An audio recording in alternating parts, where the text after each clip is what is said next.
Assalamualaikum teman-teman, apa kabar? Mudah-mudahan sampai hari ini Anda semua tetap sehat dan semangat. Oke, kali ini saya pengen ajak ngobrol sebuah topik yang tentunya saya yakin pernah dialami atau dimiliki oleh setiap orang. Entah di masa dewasa, di masa remaja, atau di masa tua. Dalam situasi yang apapun dan sebab apapun, yaitu tentang penyesalan. Rasanya setiap orang pernah mengalami yang namanya menyesal. Entah mungkin karena menyesal salah pilih sekolah, entah menyesal kenapa tidak melakukan sesuatu pada saat itu, entah menyesal kenapa tidak belajar dulu, menyesal apa saja, menyesal tentang hasil, menyesal tentang rencana yang tidak berhasil, menyesal tentang pilihan, menyesal tentang apapun. Dan itu saya rasa ukurannya kecil maupun besar itu pernah dialami oleh setiap orang, termasuk saya. Saya rasa juga Anda. Nah, saya memiliki beberapa cara atau beberapa pemikiran untuk ini enaknya diapain ya penyesalan itu. Jadi terutama untuk penyesalan-penyesalan yang terus menghantui gitu ya, yang tidak selesai-selesai gitu. Enaknya diapain ya? Teman-teman yang saya hormati, yang namanya penyesalan itu tentunya berkaitan dengan sesuatu yang tidak membahagiakan ya. Penyesalan bukan sesuatu yang membahagiakan, bukan sebuah hal yang membuat kita puas atau bahagia. Itu adalah sesuatu yang kita kecewa terhadap yang sudah terjadi atau yang ada di belakang, kehidupan di belakang.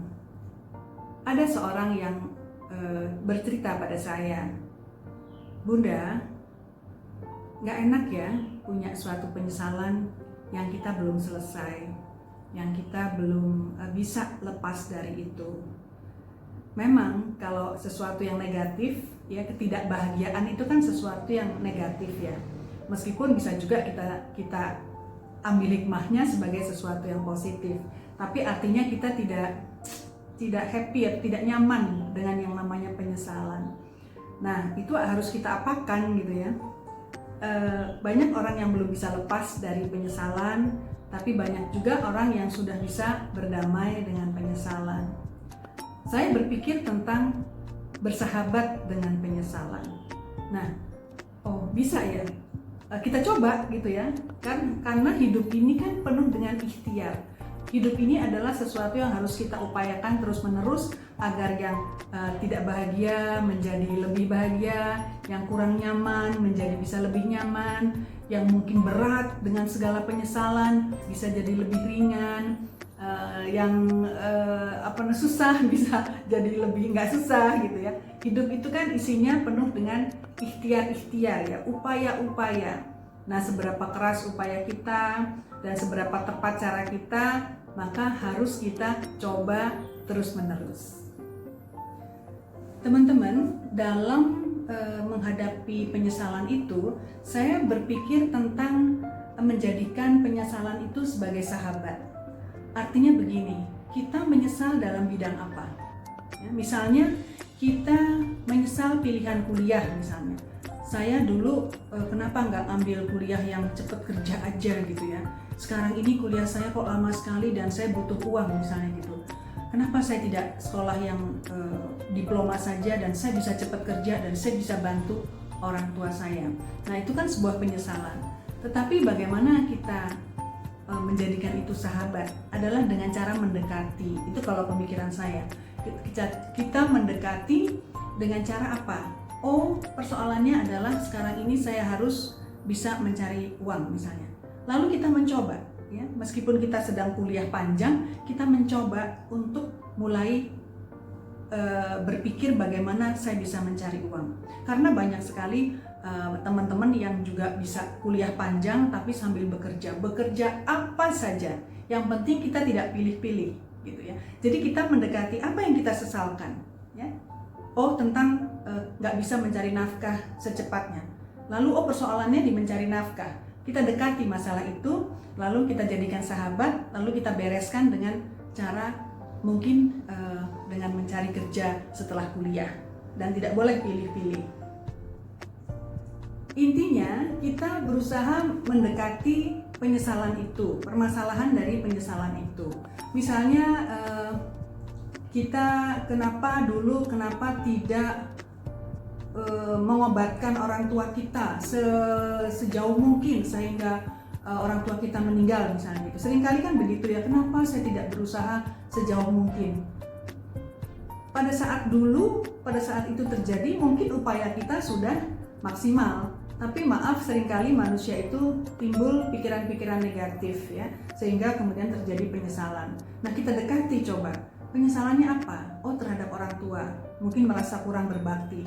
Lalu kita bisa berbakti dengan cara lebih banyak mendoakan, dan lebih banyak mungkin sedekah atas nama orang tua kita.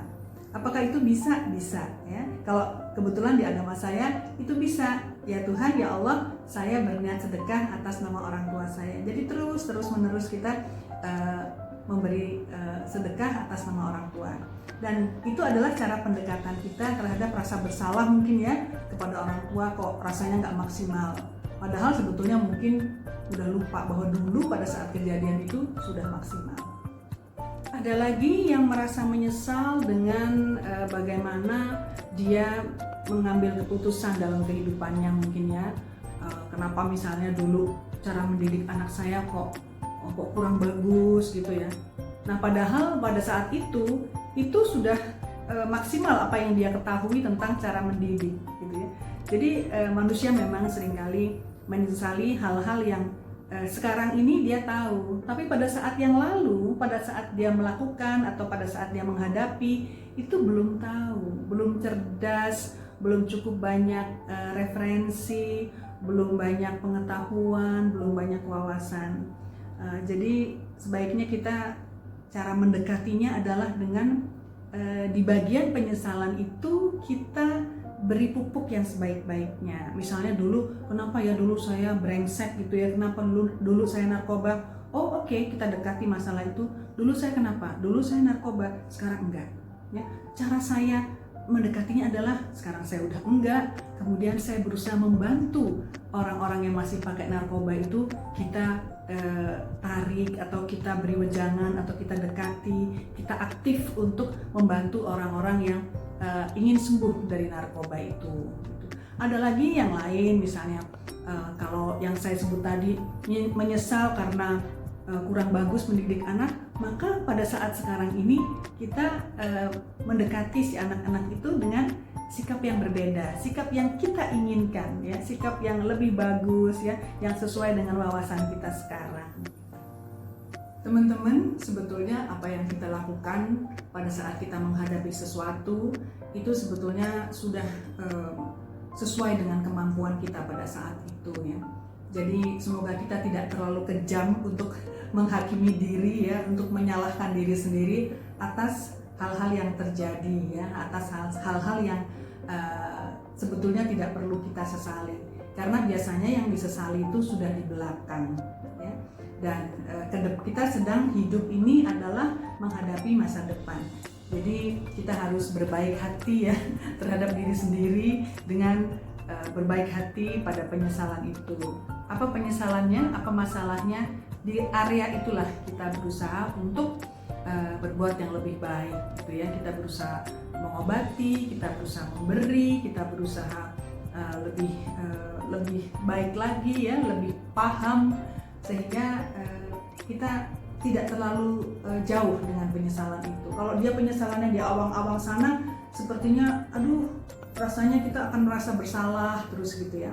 Sementara kalau kita dekati, oke, itu pernah terjadi, saya pernah salah, atau saya kurang pas memilih, atau ini atau itu lalu coba kita dekati justru dengan kita memberi pupuk ya pada masalah itu yang sebaik-baiknya.